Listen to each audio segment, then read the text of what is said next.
అందరికీ హృదయపూర్వక నమస్కారం. తెలుగు డిజి9కి స్వాగతం. ఈరోజు మనం భారతీయ న్యాయ సంహిత 2023 సెక్షన్ 14 గురించి తెలుసుకుందాం.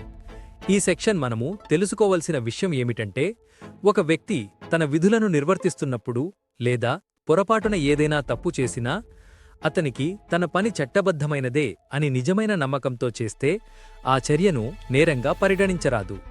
బిఎన్ఎస్ సెక్షన్ 14 గురించి వివరంగా చెప్పాలంటే, మంచి విశ్వాసం.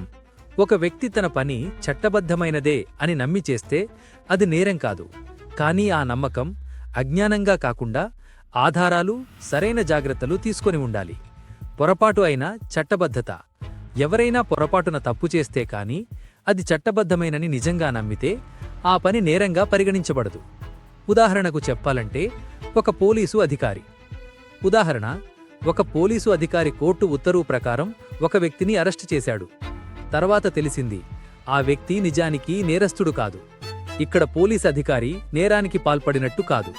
ఎందుకంటే అతను తన విధి నిర్వహణలో మంచి విశ్వాసంతో పనిచేశాడు. ఇంకొక ఉదాహరణ, ఒక డాక్టర్ అత్యవసర పరిస్థితిలో రోగిని రక్షించడానికి ఔషధమిచ్చాడు. పొరపాటున తప్పు మందు ఇచ్చినా అతనికి అది సరిగానే అనిపించింది. ఇక్కడ డాక్టర్ చేసిన పని నేరంగా పరిగణించబడదు. ఎందుకంటే అతను మంచి నమ్మకంతో రోగిని కాపాడాలని ప్రయత్నించాడు. ఇలా బిఎన్ఎస్ సెక్షన్ 14 మనకు ఒక స్పష్టమైన సందేశం ఏమి చెబుతుందంటే, విధి నిర్వహణలో లేదా మంచి విశ్వాసంతో చేసిన పనులు నేరంగా పరిగణించబడవు. కానీ ఆ నమ్మకం నిజమైన ఆధారాలపై ఉండాలి. ఇది చట్టంలో న్యాయం ప్లస్ మానవతా దృక్పథం రెండింటినీ కలిపిన నిబంధన.